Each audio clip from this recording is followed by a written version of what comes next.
Muita gente segue a vida normalmente, né? Trabalha, se relaciona, cuida da casa, da família, cultiva a fé. Mas por dentro, carrega, vamos falar assim, de prisões silenciosas que vão limitando pensamentos, emoções e escolhas sem que a pessoa perceba. Estou aqui agora, gente, com o pastor Magu, ele que é escritor e psicoteólogo e estudante também de psicologia, para a gente falar sobre esse livro aqui, ó. Prisões Invisíveis e as Chaves para a Mentalidade Livre, que fala justamente sobre essas questões de, na teoria, sermos livres e ainda assim, né, pastor, nos sentirmos aprisionados. Boa tarde, pastor, tudo bem contigo? Boa tarde, Patrícia, tudo bem? É uma alegria estar aqui, uma honra. Obrigado pelo convite e poder falar desse livro é muito bom. Imagina, o prazer é todo nosso. Bom, aqui, já na capa do livro, né, no título, a gente tem aqui, deixa eu ler um pouquinho mais, ó, a gente tem uma palavra forte que é prisão. Quando a gente fala dessa questão de prisão, pastor, que tipo de prisão, que tipo de coisa a gente está aprisionando dentro da gente? Quando a gente fala de emoção, mental, do corpo, explica mais pra gente. Esse título, ele nasceu com o propósito não de falar de prisões externas, de prisões que têm grades físicas ou prisões que nós conseguimos enxergar, mas sim de prisões internas, que estão na nossa mente. Muitas vezes nós vivemos essas prisões, quem vive dentro dessas prisões sabe, sente, mas não consegue identificar, por isso são invisíveis. E são, na verdade, caminhos neurológicos.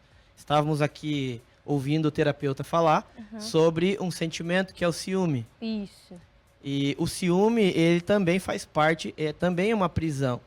E essa prisão dentro de um caminho neurológico se institui a partir do momento que aquela pessoa começa a viver com aquele sentimento. Então, ela começa a viver aprisionada. Por isso o tema Prisões Invisíveis. E o livro traz, então, chaves para que as pessoas, para que todos nós, possamos viver essa verdadeira liberdade. Possamos nos libertar. Durante a tua caminhada, né, a tua jornada acadêmica, de palestras e tudo mais, de conversas, qual foi, assim, que as pessoas mais conversavam contigo sobre essas prisões? Porque, assim, às vezes a vida da pessoa aparentemente parece normal, mas ela vai carregando esses sentimentos, essas emoções, vai aprisionando tudo. Quando que ela se dá conta de que isso está acontecendo, que ela está sendo uma prisioneira invisível? Esses sentimentos, eles fazem parte do ser humano, fazem parte da nossa constituição. Quando a gente é formado no nosso ambiente familiar, em todas as estruturas que a gente vive, esses sentimentos são formados. O problema é quando esses sentimentos começam a governar a nossa vida. E através desse comportamento que reflete o sentimento, então, isso impede que a pessoa viva na sua totalidade.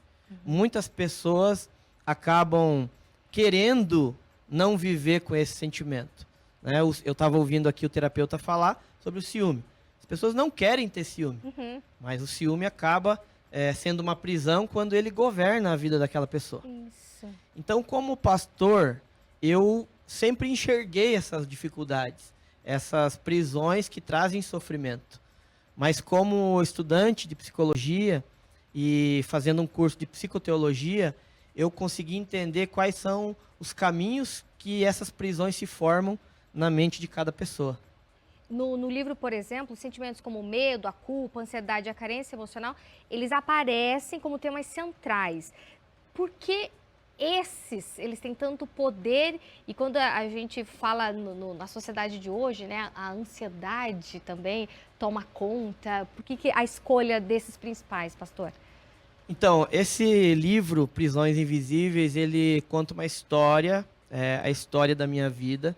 Eu sempre acompanhei pessoas em aconselhamento, na igreja, caminhando junto com famílias, e percebia muitas pessoas saindo do aconselhamento livres e mudando o comportamento, mas muitas queriam mudar, mas não conseguiam.